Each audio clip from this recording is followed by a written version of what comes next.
اور مینلی 7 کتابیں ہیں تاریخ کی اہل سنت کی اتھینٹک اسناد کے ساتھ، جن سے انہوں نے یہ سارے واقعات لے کر اس کو ایک انٹلیکچوئل ترتیب کے ساتھ نقل کیا، اور جہاں جہاں اس کانٹیکسٹ میں احادیث آئیں انہوں نے الحمدللہ احادیث کی کتابوں کے بھی حوالے دیے، اور اس میں جو کمی تھی وہ الحمدللہ میں نے پوری کر دی، وہ میں آگے بتا دیتا ہوں۔ دیکھیں جی، جو تاریخ ہے نا جی، اس میں تو جھوٹ سچ سب کچھ مکس ہے، ٹھیک ہے نا جی۔ طبقات ابن سعد ہو یا تاریخ ابن کثیر ہو یا تاریخ ابن جریر ہو امام طبری کی، یا تاریخ ابن خلدون ہو یا تاریخ دمشق ہو ابن عساکر کی، اب اس میں یعنی جھوٹ سچ سب کچھ لکھ دیا گیا ہے، سندیں بیان کر دی گئی ہیں، صحیح ضعیف کے فیصلے کو نہیں لگے ہوئے، تو اس لیے ان کی اتھینٹسٹی ایز سچ کوئی نہیں رہتی۔ آپ ان کی یعنی کس طرح یعنی اس میں جھوٹ اور سچ میں جو ملاوٹ ہے وہ کس طریقے سے ادا کر سکتے ہیں؟ آپ نہیں کر سکتے۔ بسم اللہ الرحمن الرحیم۔ السلام علیکم دوستو، آپ نے دیکھا اور سنا تاریخ کی 7 اتھینٹک کتابیں جن کی سندیں بھی بیان کی گئی ہیں، اور جو کمی رہ گئی تھی وہ میں نے پوری کر لی۔ انہی کتابوں کے بارے میں آگے کہتا ہے کہ جناب وہ اتھینٹک نہیں ہیں، تو آپ ان پر کیسے اعتبار کر سکتے ہیں؟ یہ ہے بیچارے کا علم، یہ ہے علمی کتابی، بالکل کورا جاہل ہے، کہیں سے کوئی چیز دیکھ لی اور لوگوں کو بتانا شروع کر دیا، کوئی تحقیق نہیں کی، اور اپنا یہ ایک نعرہ اس نے شروع کیا کہ جی فرقہ واریت پر لعنت، اور اپنے ہر ریسرچ پیپر کے اوپر لکھتا ہے کہ فرقہ واریت پر لعنت، اور آپ کو اندازہ نہیں شاید کہ سب سے زیادہ اس وقت یہ بندہ فرقہ واریت کر رہا ہے۔ جتنا اس کے اندر فرقہ واریت ہے، جتنی عداوت ہے، دشمنی ہے مسلمانوں کے خلاف جو استعمال کر رہا ہے، اور اس وقت کوئی نہیں کر رہا، یعنی فرقہ واریت پہ لعنت بھی بھیج رہا ہے، اور ساری لعنتیں اس کے بقول اس کے اوپر جا رہی ہیں۔ آپ جہاں بھی اس کی ویڈیوز کھولیں آپ کو معلوم ہو جائے گا کہ ہر ویڈیو میں تقریباً اس نے کسی عالم کے خلاف، کسی مفتی کے خلاف، کسی نہ کسی کے خلاف اس نے بات شروع کی ہوتی ہے۔ تو اسے تو کہتے ہیں آپ فرقہ واریت، کہ آپ اپنی تبلیغ کریں، آپ کسی کا نام نہ لیں، کسی کے مسلک کا نام نہ لیں، تو اسے آپ فرقہ واریت کہتے ہیں۔ تو اپنے آپ کو علمی کتاب، جی میں جو بات کر رہا ہوں وہ قرآن و حدیث سے ہے، اور جو دوسرے بات کریں وہ قرآن و حدیث سے نہیں، اس لیے میں ان کی اصلاح کر رہا ہوں۔ بھئی ان کے پاس بھی دلائل ہیں، ابھی میں آپ کو دکھانے والا ہوں۔ اس نے بار بار سرکار دو عالم صلی اللہ تعالیٰ علیہ وآلہ وسلم کے علم غیب پر تانا زنی کی ہے، اور اہل سنت پر انگلیاں اٹھائی ہیں، اور امام احمد رضا رحمۃ اللہ علیہ کے بارے میں بہت گندی زبان استعمال کی ہے، اور جھوٹ بولے اہل سنت پر، اور کہتا ہے ان کا عقیدہ ہے ما کان و ما یکون کا، کہ جو کچھ ہو چکا، جو کچھ ہوگا، ان کا یہ عقیدہ ہے۔ بھائی ہمارا عقیدہ تو قرآن سے ثابت ہے، ہمارا عقیدہ تو حدیث سے ثابت ہے، مسلم شریف میں حدیث ہے ما کان و ما یکون۔ آپ کس طرح آپ اپنے آپ کو کہتے ہیں علمی کتابی؟ جو بندہ قرآن سے عقیدہ لے رہا ہے، حدیث سے عقیدہ لے رہا ہے، ما کان و ما یکون، آپ علیہ السلام فرماتے ہیں ما کان و ما یکون کا مجھے علم ہے، آپ ان پر کیچڑ اچھال رہے ہیں۔ ہم نے اس پر اس کے جھوٹ دکھائے تھے، 100 جھوٹ، ہمارے ویڈیو 904 نمبر 100 جھوٹ، تو اس میں آخری جو 5 جھوٹ تھے وہ یہ دکھائے تھے کہ کتنا بڑا جھوٹا ہے، اہل سنت پر کس طرح جھوٹ بول رہا ہے، اور بار بار آئے دن یہ پروپیگنڈا کرتا ہے امام احمد رضا رحمۃ اللہ علیہ کے بارے میں، علماء کرام کے بارے میں، اس طرح غلط افواہیں اور غلط تبلیغ کرتا ہے جو قرآن و حدیث کی مخالف ہوتی ہے، جھوٹ بولتا ہے، اپنی جہالت کا اظہار کرتا ہے۔ آئیے ہم آپ کو وہ اس کے 5 جھوٹ جو شاید آپ نے دیکھیں، اگر نہیں دیکھے تو ضرور دیکھیے، کس طرح اہل سنت پر کیچڑ اچھالتا ہے، اپنی جہالت کا کس طرح اظہار کرتا ہے۔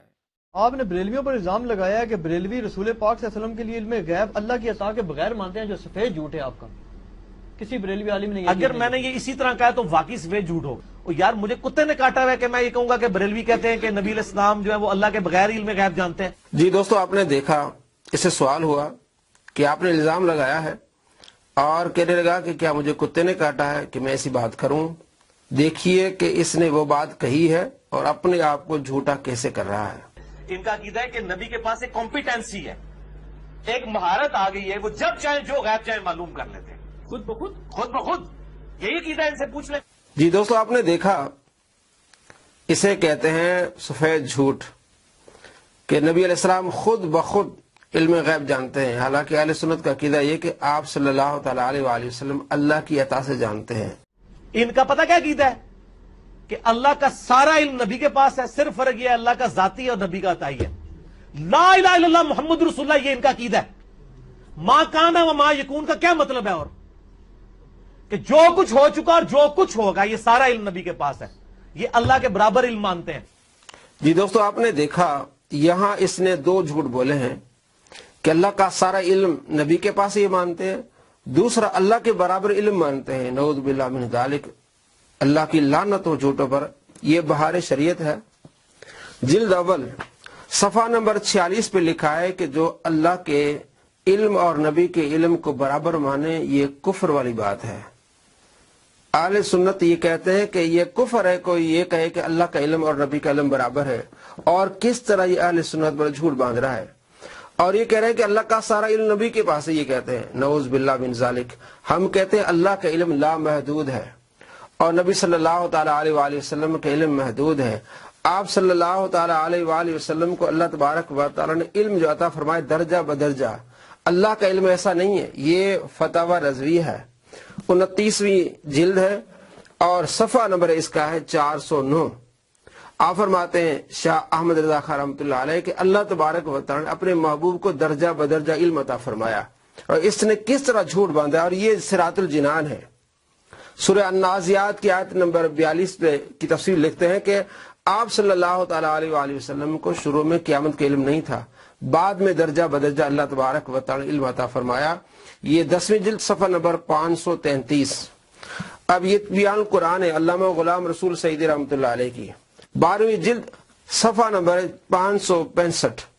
آپ یہی فرماتے ہیں کہ اللہ تبارک و تعالی نے اپنے محبوب صلی اللہ تعالی علیہ وآلہ وسلم کو درجہ بدرجہ علم عطا فرمایا۔ شروع میں آپ قیامت کے علم نہیں جانتے تھے، بعد میں اللہ تبارک و تعالی نے آپ کو علم عطا فرمایا۔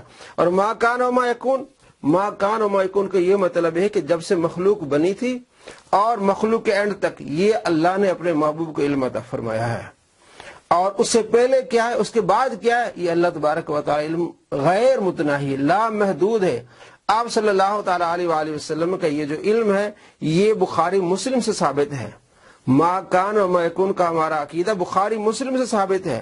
بخاری شریف 3192، حضرت عمر رضی اللہ تعالیٰ عنہ فرماتے ہیں کہ آپ صلی اللہ تعالی علیہ وآلہ وسلم ہمیں خبر دی جب سے مخلوق بنی تھی یہاں تک کہ جنتی جنت میں داخل ہو گئے، جہنمی جہنم میں پہنچ گئے۔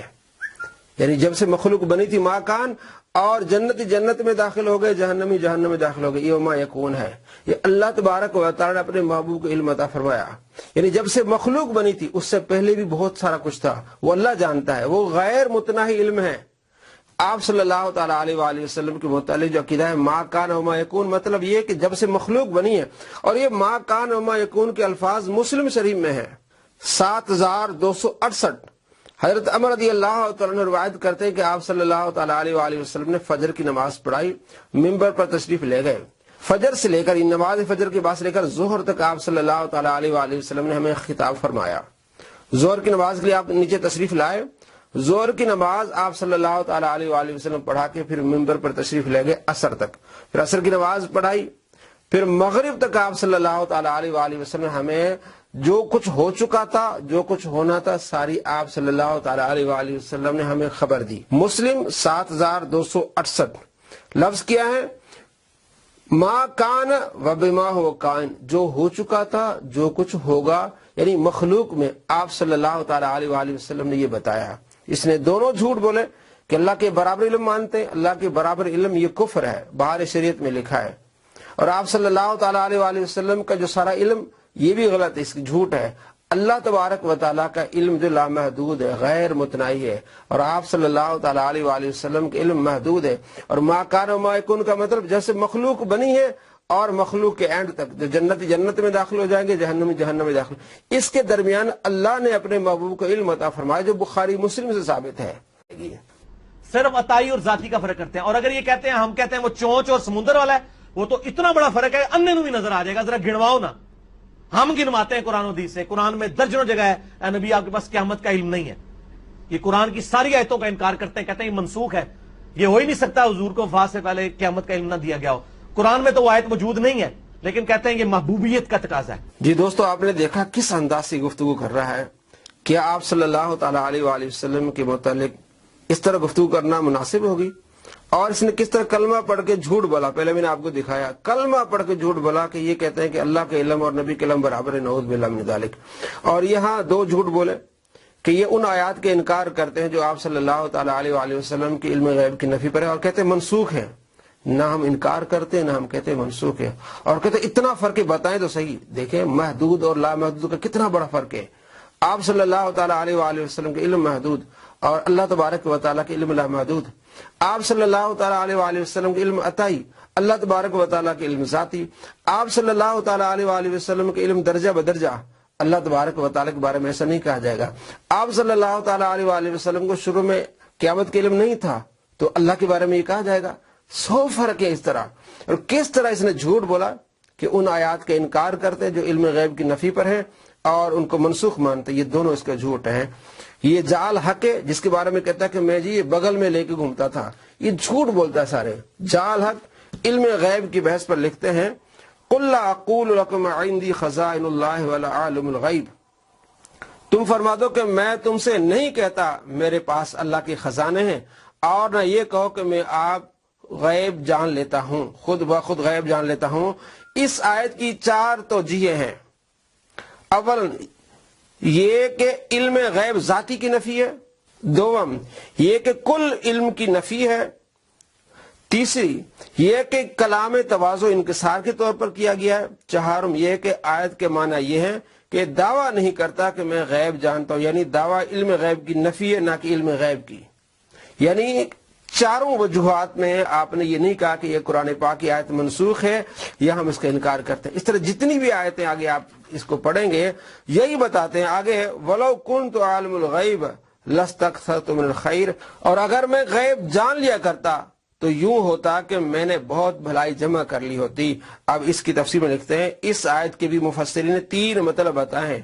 ایک یہ کہ آپ صلی اللہ تعالیٰ علیہ وآلہ وسلم کا یہ کلام بطور انکسار کے ہے، دوسرے یہ کہ اس میں تمام معلومات الہیہ جاننے کی نفی کرنا مقصود ہے، تیسری یہ کہ علم غیب ذاتی کی نفی ہے۔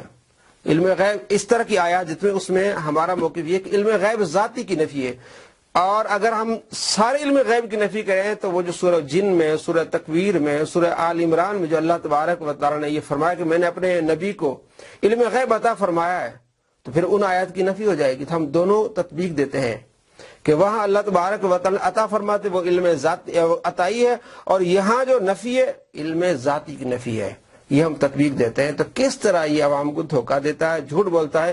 آپ نے دیکھا اس کے 100 جھوٹ مکمل ہوئے، اور یہ بہت تھوڑے ہم نے جمع کی، یہ تو سینکڑوں جھوٹ بولتا ہے۔ ہم نے تھوڑی سی کوشش کی ہے، معلوم ہوا ہے کہ اتنے جھوٹ اس نے بولے ہیں۔ اللہ تبارک و تعالیٰ کی اس شخص پر لعنت ہو جو علماء اور محدثین اور فقہاء اور اہل سنت پر جھوٹ باندھتا ہے۔ اللہ تبارک و تعالیٰ ہمیں ایسے جھوٹوں سے محفوظ رکھے۔ السلام علیکم ورحمۃ اللہ وبرکاتہ۔